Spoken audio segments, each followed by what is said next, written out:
Live from Washington, D.C., this is Balance of Power with Joe Mathieu and Kailey Leinz. S&P 7,000 becomes reality again, if only briefly, on reports of an agreement in principle when it comes to Iran. Thanks for joining us on the Wednesday edition of Balance of Power as the U.S. and Iran continue talking about extending a 2-week ceasefire, potentially by an additional 2 weeks. I'm Joe Mathieu alongside Kailey Leinz in Washington. Kailey, this news hits even as the U.S. reportedly sends thousands more troops to the region. Well, it's incredible to see our force position just strengthening, even as the president continually says that he sees an end to this war soon, as he suggested in an interview on Fox Business, of course, done in honor of the fact that today is tax day, something that Republicans across the board are going to try to call attention to today. What they want to be talking about is higher tax refunds, though in large part, of course, those higher tax refunds are getting offset by higher gasoline prices, hence perhaps the political impetus to find an end to this war. And of course, as we know, actually reaching a lasting agreement, something that many people have told us on this program you might not be able to accomplish in just a 2-week period, which is why this extension may be necessary. Well, that's true. CENTCOM telling us today they turned away another 9 ships at the Strait of Hormuz. The strait's still closed. Oil prices barely moving. We're still hovering around low to mid 90s, depending on the contract that you're looking at here, Kailey. But we are going to probably be hearing from officials this hour at the White House. Scott Bessent making a rare appearance in the briefing room today to talk up the benefits, as Kailey mentioned, of tax returns and the tax policies that were in the president's big, beautiful bill. The analysis that we have seen, though, to your point, is that these refunds, while higher than last year, are in some cases being more than offset, completely gobbled up at the gas station. Yeah, take a look at the example the president tried to highlight at the White House earlier this week when he received a DoorDash delivery of McDonald's to the Oval Office. Yeah, a DoorDash driver may no longer be getting taxed on tips, but they still have to fill their tank with gas. Yes. So you win some, you lose some. Of all the gig workers to seize on. Yeah, it's incredible to consider. But as Joe said, we will be hearing from the Treasury Secretary this hour at the podium alongside the Press Secretary. The Small Business Administrator, Kelly Loeffler, will be there as well. And we'll, of course, bring you any important headlines that they make. But first, let's check on what's happening in financial markets on this tax day and turn to Charlie Pellet up in New York. Hey, Charlie. Hi, thank you very much, Kailey. Got to begin with crude. Everybody's talking about it. Here's what's going on. West Texas Intermediate crude right now, 91.83 a barrel, up 0.6%. Barrel of Brent, 95.67, up by just about 0.9%. All of this is we're learning that the Commodity Futures Trading Commission, which is the top U.S. derivatives regulator, is said to be investigating suspiciously well-timed trades in the oil futures market. This ahead of policy pivots by President Trump relating to the war in Iran. Dow Industrials trading lower by 195 points, now down 0.4%. So not all stocks advancing, but as Joe mentioned, the S&P 500 index did briefly top 7,000 once again, 69.89 where we stand right now, up by about 0.3%, and NASDAQ higher by 189, up by about 0.8%. So the big question: will we hit 7,000 and close above that level at the close? Right now, we have got the VIX trading right above 18, 10-year 4.28%, the 2-year 3.76%. Spot gold down $37 the ounce, 48.04 right now, down 0.8%. And again, West Texas Intermediate crude up 0.6%, 91.82 a barrel. Earnings news briefly. Morgan Stanley after earnings this morning up now by 4.3%. Bank of America after earnings up by 1.9%. For on-demand news 24 hours a day, subscribe to Bloomberg News Now wherever you get your podcast. Joe and Kailey, that is a Bloomberg Business Flash. All right, Charlie Pellet, thank you so much running us through the market action as the S&P 500 is in and around record highs, despite the fact that there is not yet a resolution to the ongoing war between the U.S., Israel, and Iran in the Middle East, but perhaps signaling in the direction of travel that could lead to a peace agreement is what equity investors are clinging to here, in addition to optimism around earnings, as we have gotten repeated signals that not only may there be another round of talks happening in the coming days, but we could see an extension of the ceasefire that, of course, was set to expire next week for another 2 weeks. That's what Bloomberg is reporting today, as President Trump is saying that he sees this conflict coming to an end soon. He told Fox Business this earlier. I think it's close to over, yeah. I mean, I view it as very close to over. You know what? If I pulled up stakes right now, it would take them 20 years to rebuild that country. And we're not finished. We'll see what happens. I think they want to make a deal very badly. Bloomberg News now reporting the U.S. and Iran are considering extending their ceasefire that ends Tuesday by another 2 weeks. And it's not just Bloomberg. The AP says regional officials say they're making progress, telling the Associated Press the U.S. and Iran had given a, quote, in principle agreement to extend it to allow for more diplomacy. Bloomberg's Tyler Kendall, as you can see, is live on the North Lawn of the White House and trying to read between the lines in some cases on this, Tyler. I know it's tax day, and that's the primary message coming from the White House, which we'd like to hear about from you because it's competing, of course, with the messaging that's coming from the Middle East. Although so far today, this appears to be, at least the way the market's interpreting it, a good news story. What are you hearing there? Well, Joe, at this point, the White House does maintain that diplomacy is a viable option ahead. As you're outlining, we've gotten this flurry of reporting about the potential for an extension. The White House hasn't confirmed that that's actually in place yet, but Bloomberg News putting a finer point on it, saying that perhaps a 2-week extension could soon be coming, and are reporting details that right now mediators are trying to work with the U.S. and Iran on the technical level, trying to iron out the details on some of the largest sticking points that are, of course, pretty large, including the future of Iran's nuclear program and reopening the Strait of Hormuz. But the idea being here that perhaps there could be an extension of a ceasefire so that the technical discussions can happen before we see another round of face-to-face negotiations between the more senior officials. Thing is, we know that there is a lot that does need to be bridged, including President Trump just yesterday indicating that he is in favor of a permanent ban on Iran's nuclear program, something that we've heard before, but something that counters reporting that the U.S. had proposed to Iran in those discussions in Pakistan last weekend that perhaps they would accept a 20-year moratorium on uranium enrichment. And Joe and Kailey, even as it does appear that diplomacy is what the sides are pushing for, escalation, of course, also remains on the table as well. For example, we heard from Iranian state media earlier today, the Iranian military saying that if the U.S. blockade continues, they will take that as a violation of the ceasefire. Well, and speaking of escalation, Tyler, if we're trying to signal progress toward peace, why are thousands more American service members being deployed to the region?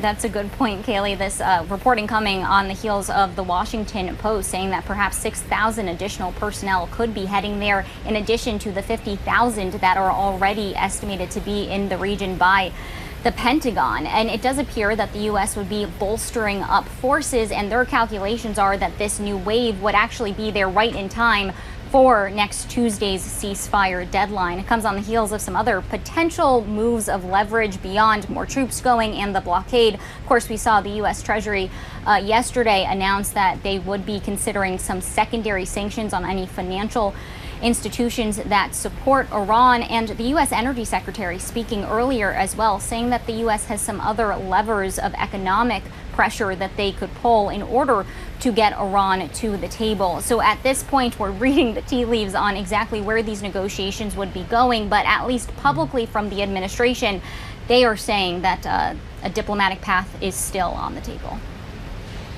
All right, Bloomberg's Tyler Kendall live at the White House for us. Thank you so much. And when we're thinking about what the administration is saying publicly, of course, one of the leaders in the administration on this issue now is the Vice President, J.D. Vance, who was dispatched to Islamabad for the first round of talks. Clearly, in the aftermath of those unsuccessful 21 hours of negotiations, signaled he was very frustrated with the lack of progress in Iranian negotiators specifically not wanting to budge on the nuclear issue. We heard from him once again about this yesterday as he was at a Turning Point USA event at the University of Georgia, and this is how he characterized the state of things. What the president wants to make, he doesn't want to make like a small deal. He wants to make the grand bargain. The president set a policy. Iran cannot have a nuclear weapon, and right now we are negotiating to make sure that very thing happens. He said, if you guys commit to not having a nuclear weapon, we are going to make Iran thrive, and we're going to invite the Iranian people into the world economy. So for more on this, let's turn to our political panel. Bloomberg Politics contributors Rick Davis and Jeanne Zaino are with us. Rick, of course, Republican strategist and Stonecourt Capital partner. Jeanne, Democratic analyst and democracy visiting fellow at the Harvard Kennedy School's Ash Center. Welcome to you both. Rick, when we consider the messaging from both the vice president and the president around the nuclear program, specifically the signaling we are getting toward potential extension of the ceasefire here so that an agreement can be made, even if we were to see another 2 weeks of a truce, Is 4 weeks enough time to hammer out a deal as complicated as Iran's nuclear program? Well, that assumes that you have two negotiators, countries who actually see a pathway to get a deal done. I mean, even the president pointed out that the last negotiating position that the U.S. was putting forth, the idea of a ban for 20 years is not even acceptable to the president. I mean, why would you undermine your own negotiating position if you didn't think that it was going to meet the demands that you have? So my guess is that our negotiators are now looking at, okay, now we've got to go and sit down with these guys from Tehran and say, no, absolutely, there will be no acceptable nuclear program that you can have. And of course, now we have no idea what the reaction to that is, other than we've had, decades of commitment by the part of the same Iranian government to not negotiate on that issue. Look, at the end of the day, I think you need a new Iranian government. I mean, I don't know why one of our negotiating positions isn't that we would have free and fair elections at the earliest possible moment once the ceasefire becomes, a end of the war. And we know that the people of Iran want a government that represents their interests, which, by the way, meets the U.S.'s hope that we can actually bring Iran into the world community as espoused by J.D. Vance. So you don't get one without the other. And so when are we going to address this issue of the fact that we're dealing with an illegitimate regime in this negotiation? Jeanne, Tyler referenced the Washington Post reporting that thousands more troops are headed to the Middle East, which is quite remarkable considering we have 50,000 already there now. 6,000 aboard the aircraft carrier strike group led by the George H.W. Bush, and then more than 4,000 others with the Boxer Amphibious Ready Group, embarked Marine Corps Task Force, the 11th Marine Expeditionary Unit, set to arrive at the end of the month. So it looks like we've got our choices here, either an extension of the ceasefire or you tell us. What are these troops there for? It's hard to circle that square. The president is on TV this morning saying that this thing is pretty much wrapped up. We can turn around and go home. And yet we hear reports that you were talking about, that we are sending more troops, which leads one to believe that potentially the president is on Fox News and the Business Channel to speak to the market and to try to get that message out to them, even though that is not where we are heading in this thing. And it's hard to imagine that this thing is over, as the president keeps saying. The president also keeps saying that this is a new regime. I mean, Rick was just talking about regime change. According to the president, it's a new regime. And yet you look at the Wall Street Journal had a really interesting story today about this new regime. You've got the current Ayatollah, the son of the former, more radical than his father, on the heels of his father, his wife, his children, and him being killed and himself wounded. You've got a new national security chief who was a guerrilla, who killed an American petroleum engineer, assassinated policemen. You've got a new head of the IRGC accused of participating in the Buenos Aires bombing of a Jewish community center that killed almost 85 people in the 1990s. This is the new regime that our president keeps telling us is new and improved and easier to negotiate with, like so much else he says, is hard to square with reports coming out of Islamabad, which say, wait a minute, the people who were negotiating there weren't even in a position to be making decisions. And so that leads you to believe that we are going to send these people, the new military folks, in because we are going to be escalating, because the president doesn't believe that this thing is almost over. Well, Rick, I want to pick up on the point Jeanne was just making about perhaps the president appearing on Fox Business this morning to try to signal to markets. I'm pretty sure that interview was based around the idea that today is tax day, as is the appearance we're about to see from the Treasury Secretary Scott Bessent alongside Caroline Leavitt in the White House press briefing. This is what they wanted today to be about, the idea that bigger refunds are going out to the American people. And I would imagine instead, like President Trump was dealing with in that interview, they're going to face a lot of questions instead about the fate of the conflict in the Middle East and its economic impact. To what extent is the fact that this is still a live issue overshadowing a day that the administration was hoping to herald as highlighting one of their biggest accomplishments? Yeah, this is the most difficult part of elected office, is dealing with the political realities of building a coalition of people who support your administration, in this case, selling the tax cuts. They've been working on this thing for months. The DoorDash visit yesterday. I mean, like, the whole week was supposed to be nothing but talking about this. But then the reality of being president, and that is that you don't get to set the agenda all the time. And Iran looms large, both in the voters' minds and around the world. And so you can easily get derailed, even in a friendly interview with Maria Bartoloma, about talking about something, frankly, everybody has questions about. And so Iran can eclipse the finest strategy around talking about tax cuts and the benefit to the American public. Look, it's just the cards you're dealt with. And frankly, I'm surprised they've gotten as much out today as they have on the tax cuts, because it's really a point in time where there's a lot of concern, both on the Hill and with the American public and with people all around the world, about whatever is Donald Trump's strategy in Iran. Well, this creates a real math problem on this tax day here. Jeanne, you're going to be seeing the press secretary, the Treasury secretary in the briefing room presumably soon. They're going to be talking up the benefits of the one big beautiful bill and the larger tax refunds that we are told, according to the IRS, about 10% higher this year than last. But as we heard from the Tax Foundation, the average household would pay $740 more in gas this year because of the war in Iran, nearly equal to the $748 increase in refunds. Oxford Economics takes it further. Higher gas prices will cost consumers $70 billion in total, more than the $60 billion in increased tax refunds. What did Democrats do with this messaging? Joe, if we could only go back to before this war started. I mean, imagine this day, how great it, quite frankly, would have been for the administration to be able to celebrate those refunds prior to the rise in gas, the rise in fertilizer, the rise in groceries.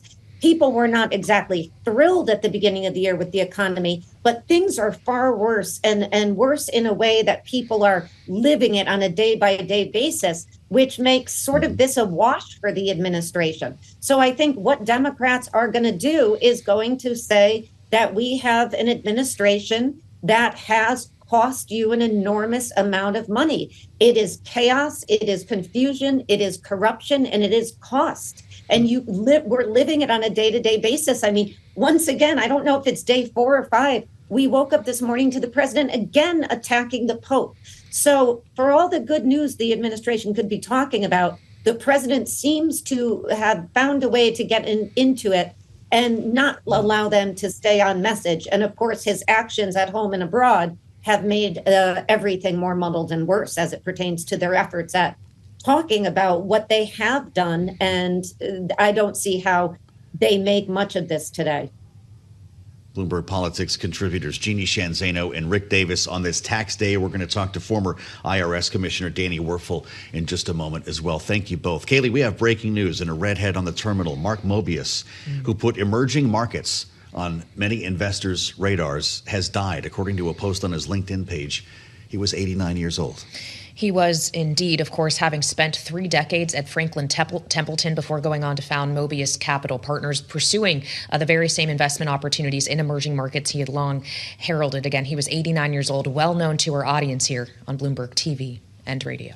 But we have other things to talk about here in Washington, as it is tax day, after all. And that is what is the focus at the podium in the briefing room at the White House right now, as the Treasury Secretary Scott Bessent is speaking following the press secretary Caroline Leavitt about what he describes as the record refunds Americans are getting this tax year and season, which he says has gone smoothly for the IRS. Of course, this is what the administration is trying to do today, is call attention to all of the various tax benefits that were embedded in the one big beautiful bill, which President Trump signed into law July 4th of last year. This is the most popular bill ever signed.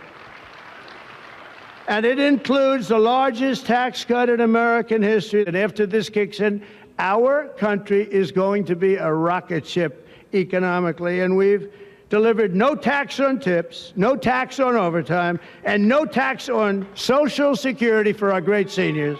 It makes the child tax credit permanent for 40 million American families, we're eliminating the estate tax or the death tax. So if you want to leave your farm or your small business, but farms are really, they have been devastated, to your children, if you love your children. By the way, if you don't love your children, don't even listen to what I'm saying. It doesn't matter.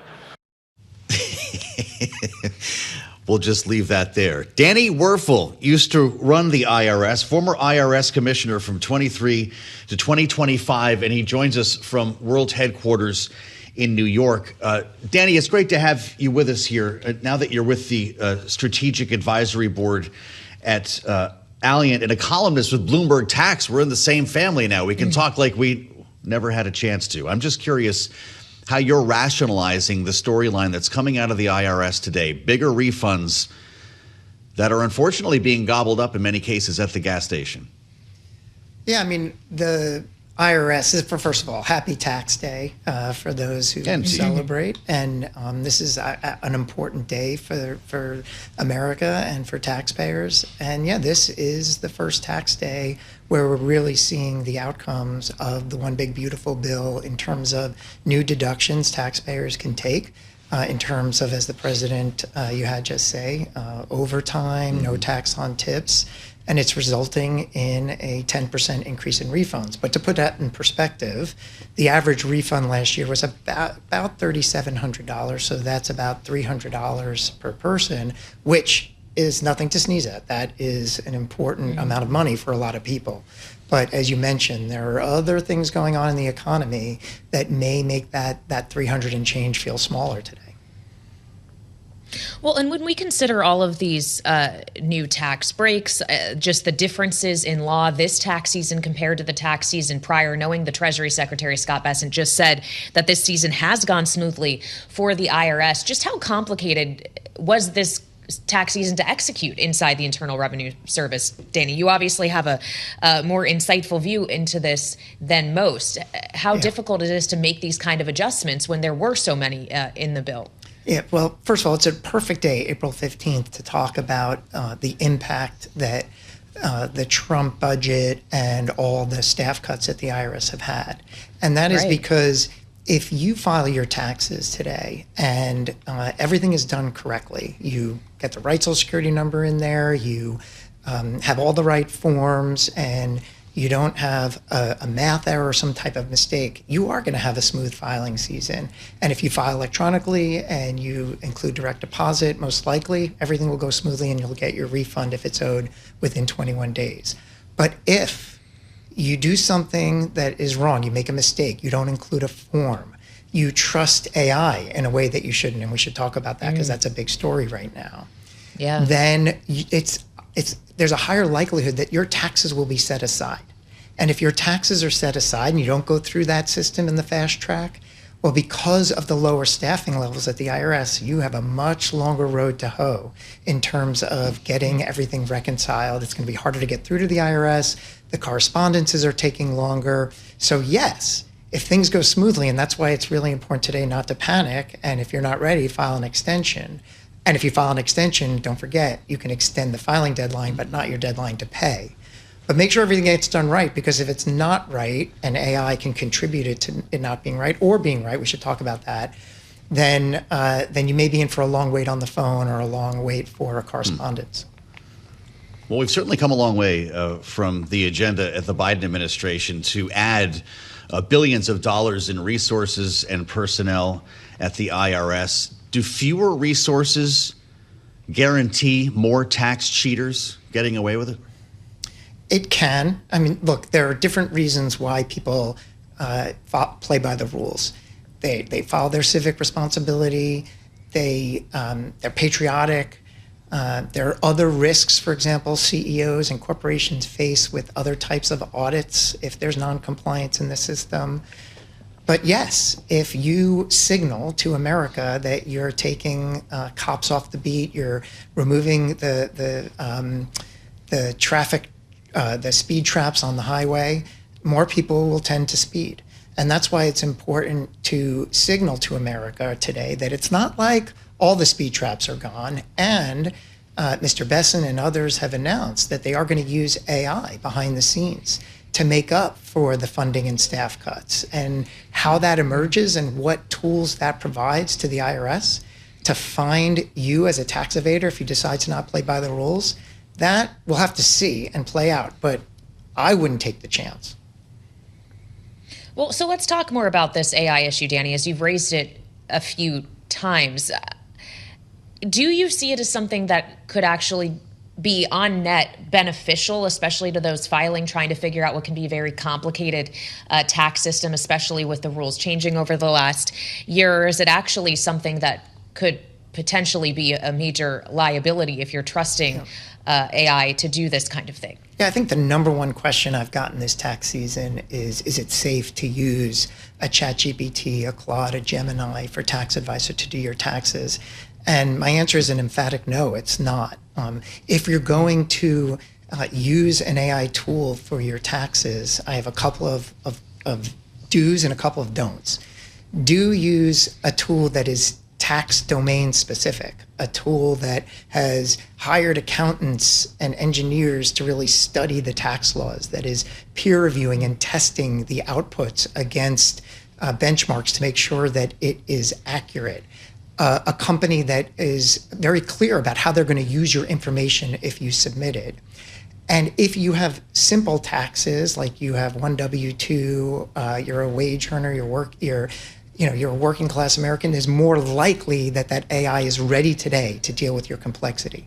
But for example, if you're a business and you're seeking to claim the research and development credit or something complex like that, then AI is not ready for that. And in that situation, you should not be relying on an AI tool. So you really have to look at it as a spectrum from simple to complex. And the more simple you are, the more the AI is ready today. And then look at it as a spectrum from general AI to more specific AI. And I say it jokingly, but I mean it. If you're on an AI tool where in one chat you're making your vacation plans, and the other chat you opened up, you're planning a bathroom remodel, and in the third chat you're doing your taxes, you're on the wrong platform. Get off that platform, because that is not, this is high stakes. You know, getting tax advice and paying, it's just like medical. If you said, would you trust a general AI tool versus an AI tool that's been validated by doctors and peer reviewed and is, endorsed by the American Medical Association? Where am I going to get my medical advice? I'm going to go to the medical one. And it's not different in taxes in terms of there's an expertise that's required. And again, the more complex, the less likely that expertise is ready today with the AI. I want to ask you about the impact, if you can qualify it in any way, Danny, of the president's immigration policy on tax returns. Yeah. There have been a lot of questions about what this might mean. When you served as commissioner, how willing were undocumented workers? Were they, as we hear reported, willing to file taxes? And are you worried about the potential chilling effect that ICE raids have had in this tax season? Yeah, the issue, Joe, is how the IRS shares information with other federal agencies. And there's a part of the tax code that is very strict and telling the IRS when they can share information and when they can't. And what the Trump administration has said and announced and done is they said, we're going to share your taxpayer information with ICE for the purposes of immigration enforcement. Even though the law doesn't specify that, the Trump administration is pointing to a broader exception and other language that gives them the legal authority to do that. And here's where that becomes a problem. Because we have previously operated in a world in which we were telling undocumented immigrants that there's a safe harbor if you file your taxes. That if you're here without the right paperwork, but you're doing work, if you come to the IRS and pay your taxes, we will not share that information with ICE for the purposes of immigration enforcement. That was the trade-off to make sure that we weren't losing $1 billion in potential tax revenue by capturing these taxes. But by announcing that safe harbor is over. Now, if you come to the IRS to pay your taxes, you risk us sharing your information with ICE. Suddenly, you are very disincentivized to come pay your taxes. So it's a policy trade-off. My big thing is if you're going to do something big like this and share information with ICE, it should really be explicit in statute, and you should go through Congress to get that type of authority. All right. We appreciate you joining us. Danny Werfel, the former IRS commissioner in the Biden administration, now strategic advisory board member at Alliant and columnist for Bloomberg Tax, with us on this tax day. Thank you so much. And this is, of course, the subject of discussion at the White House right now as the Treasury Secretary Scott Bessent answers questions at the podium alongside the press secretary Caroline Leavitt. Bessent says the IRS has done more with less amid the staffing cuts that we were just discussing with Danny, and of course touting higher refunds this season. We'll have more ahead here on Balance of Power on Bloomberg.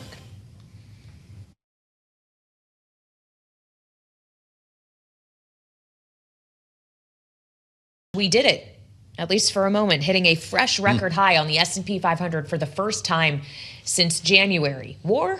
What war? Says this equity market, clearly clinging to optimism that the conflict between the U.S., Israel, and Iran is going to come to an end in the near term. So let's get more on this now as we turn to Norah Mulinda, markets correspondent for us here on Bloomberg TV and radio. Norah, when we look at a fresh record high on the S&P, knowing the trading day obviously is not over, do we attribute that mostly to geopolitical optimism, or is this because we're now in the thick of earnings season and fundamentals are looking pretty good? Well, it's a little bit of both, Kailey. There's so many things to keep your eye on. You mentioned the geopolitical story that still remains at the forefront for a lot of investors. Also, earnings season, we've been hearing from a lot of banks reporting, and it's been a pretty decent quarter in terms of the results that we're seeing. Of course, really underscoring this idea that the economy is holding up. Still some cracks under the surface that investors are keeping their eye on, but generally good. And so what I'm hearing from sources is that a lot of investors here on Wall Street, they just don't want FOMO, the fear of missing out. They really want to jump in on this trade, especially as we're continuing to see stocks buoying higher, just hitting that intraday record high that you just called out just a touch ago. So S&P 500 on pace to close the session at a record high, first time since January. Amazing. Look, the mentality on Wall Street is its own story, and I know you can't get inside traders' heads. You just wonder what happens if the ceasefire does not emerge, or if oil prices, for instance, go back above $100. Norah, what are the technical implications of striking a new high on the S&P 500? Does that in itself bring more gains? Well, I mean, of course, you are going to see widespread optimism. If you take a look under the hood, what we're really seeing right now is tech driving that rally. We know that this has been a really nuanced story. Of course, a lot of people really focused on the tech industry. And then we were seeing some people scared, this AI scare period, and a lot of people pulling out. But what you're seeing right now is a risk on rally. Information technology, the best performing group in the S&P 500. We know for a lot of people, they kind of associate that with risk. So it does show you that investors are out here, they're playing ball, and they're trying to figure out where they can see the most gains. Really interesting. They're even buying Salesforce today. They're buying software. So much for the SaaSpocalypse. Norah, thank you so much. Norah Mulinda live in New York as we watch the markets carve a new high, at least the S&P 500, albeit briefly. But S&P 7,000 is back on our radar screens following that sell-off that followed the initial strikes against Iran. There are, of course, still big questions, and we're going to get into some of them in a moment with Christopher Smart about whether the market is getting way ahead of itself or ahead of the news in this case, because supply disruptions are really just beginning, as we've discussed repeatedly on this program. Actual physical shortages cascading through Asia, threatening Europe, and of course, eventually landing on our shores. Something that we heard about earlier today, this being IMF World Bank spring meetings underway here in Washington. Kristalina Georgieva had this to say about the possibility of continued disruptions in the economy. We need to be prepared that the impact of the supply disruptions in the weeks ahead is going to deepen. So what do we tell countries? Use measures that can economize energy. Economize energy, the theme of our conversation as we welcome Christopher Smart back to the program. Founder, managing partner, Arbroath Group, former special assistant of the president, the National Economic Council in the Obama administration. Christopher, it's great to see you in town. Good to be with you. And I hope the IMF and World Bank meetings are going well. How do we rationalize all-time highs in the midst of a war with Iran? Well, I think investors, as you know, focus a lot more on earnings and the next quarter and pricing in global geopolitical change and readjusting balance of power, and the prospect of how long this war will continue is much harder for them to do. So once the momentum picks up, it's hard to not jump right in. So you just pretend it's not there, or are investors about to learn a very difficult lesson? The bottom feeding, the buying the dip has been very profitable. Well, I think that's the key issue, that the buying the dip has been very profitable up until now. I think the other thing is that there is a signal from the Trump administration that they want to do a deal, not to make this better rather than make it worse. I think they also have been listening to your programs and your guests talk about how things are going to get much worse very quickly if this goes on. And so the time isn't on the president's side to draw this out any longer. So I think they're betting on the fact that he knows that and that he will come to terms. Well, when we consider the kind of economic picture overall heading into this, it seems, at least the picture that the big banks are painting as they reported earnings over the course of the last several days, is actually the consumers holding in there pretty well, that this decline in consumption due to the higher prices being faced, and even the ones that they're facing now at the gas pump, is maybe a bit overdone, Christopher. And I wonder if you agree with that, or if we could see at some point a rapid deterioration if this is to persist. Well, we could certainly see a rapid deterioration, again, if this continues. And I think people are really looking at a 2 to 3 week time frame, that if this is not fully resolved, or at least significantly resolved, the reserves that other countries have been drawing down, the difficulty it's going to be to restart production again is going to be much, much worse. And so that's going to be a big hit. But I think for right now, as you say, the macro indicators look pretty good.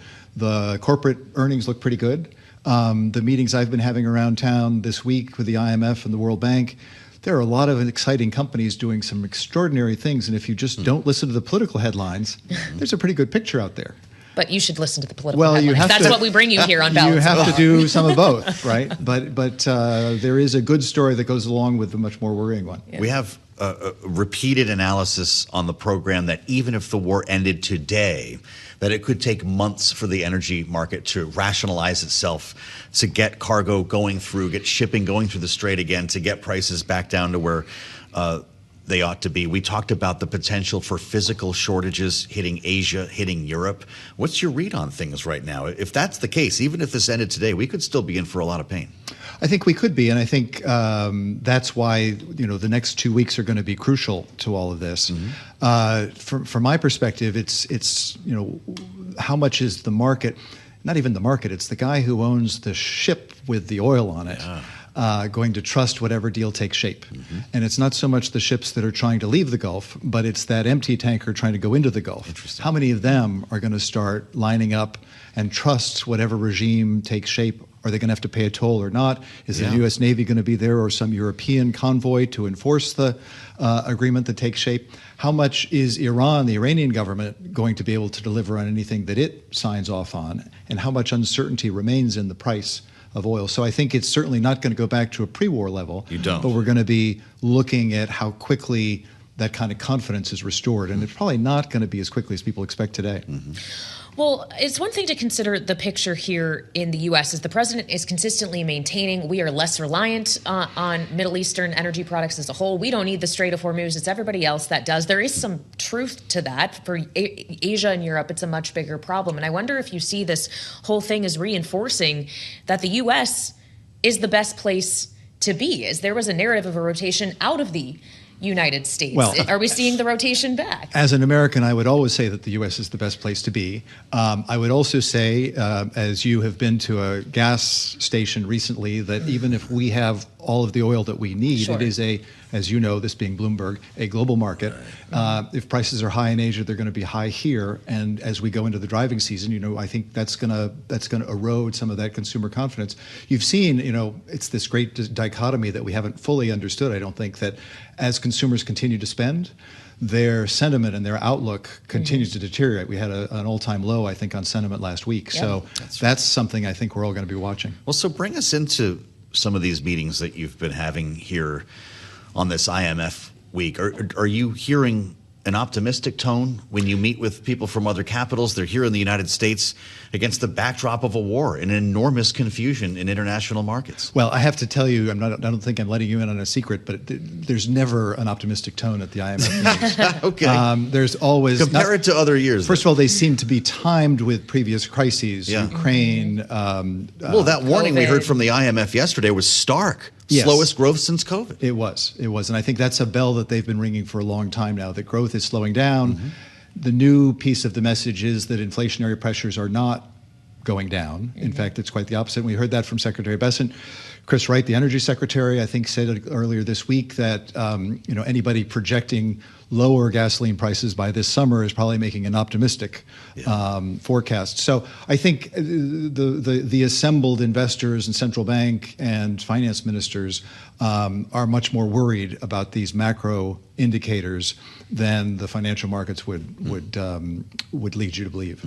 Well, the World Bank IMF meetings may happen during crises, at least in recent years. It also happens that this is taking place the week of tax day, which is Indeed. Today. We just had the Treasury Secretary, Scott Bessent. In fact, he's still at the podium at the White House, in part heralding the benefit of the One Big Beautiful Bill and the higher refunds Americans are getting. But given the entire conversation we're having about higher gasoline prices, other inflationary pressures, to what extent is a higher refund even stimulative at this point, Christopher? Is it entirely offset because the cost of things are higher? Well, I think it depends on whether you actually get a refund or you are paying a lower amount of tax that you don't notice getting taken out of your paycheck. I think it's a balance. I think the good news, the tailwind for the economy is the One Big Beautiful Bill, the tax cuts, no tax on tips, the depreciation allowances. Those are all very, very positive tailwinds for the economy. Also, tariffs, there's uncertainty around tariffs, but they're not going to be nearly as high as we thought they might be last April. So that helps. But I think the oil price and the continued uncertainty is clearly something that's going to put a brake and a damper on business investment, business confidence, and that's going to be a headwind that the two are going to be, we're all going to be balancing. Are you allowing for $120 a barrel again or higher if this ceasefire is not extended? Oh, I think 120 is going to be optimistic if the ceasefire is not extended. I think, when you're in the physical market, when you're in a financial market, supply meets demand, you make a deal, you sell the paper. When you're waiting for tankers to be unloaded of a physical good, $200 might be cheap if you're desperate for the oil. That's when you start getting the demand destruction in the U.S. economy and the global economy. So that's why the next 2 to 4 weeks are really crucial. Well, I also wonder how this factors in as we consider the uncertainty around the next 2 to 4 weeks and beyond that into monetary policy, Christopher. You have the president today renewing his attacks on Chairman Powell, suggesting he's going to fire him if he tries to stay in the job, knowing right now his pick to be the next Fed chair, Kevin Warsh, while he has a confirmation hearing scheduled, is not on track to be confirmed because the Fed is still being investigated over the renovation. Therefore, Tom Tillis will not cast a vote to confirm Kevin Warsh. We're in the midst of all of this uncertainty around leadership at the Fed and around the actual macroeconomic environment. Is there any feeling from you that they're going to do anything other than stay put for the foreseeable future? I think most investors look at today's news, the recent week's news, and throw up their hands and say, I don't know what to make of it all. But in any situation, it's hard for even Kevin Warsh to come into the room and look at the macro environment and say, we got to cut aggressively today. And I think more and more investors are pricing out or pushing back their expectations of rate cuts this year. And there's even talk of maybe the next move is going to be up next year. Depending on how this all plays out. Boy, really interesting. It's great to spend some time with you, Christopher. Good to be with you both. Good luck with your meetings, and thank you for your view. After 2 or 3 weeks go by, let's have you back and see where we are. Happy to. I hope it's better news than not next time we do that, of course. Arbroath Group, former special assistant to the president, National Economic Council. That's in the Obama administration. And we've got a redhead, Kailey, on the terminal. Indeed. This is coming from the White House press briefing where the Treasury Secretary Scott Bessent and Caroline Leavitt have been speaking with reporters, confirming that the U.S. will not be renewing the waivers for Iranian and Russian oil. This is according to Treasury Secretary Scott Bessent. Of course, the waivers were set to expire. There was a question as to whether or not they would renew them, given the oil price pressures that we've been talking about here, but confirming that is not indeed the case. Important development. We've got Brent right now. Brent crude at 95.5, up almost 1%. WTI up a little more than 1% to just over $92 a barrel. We'll reconvene here 5 p.m. Eastern, the late edition of Balance of Power. Alongside Kailey, Leinz, I'm Joe Mathieu, only on Bloomberg TV and radio.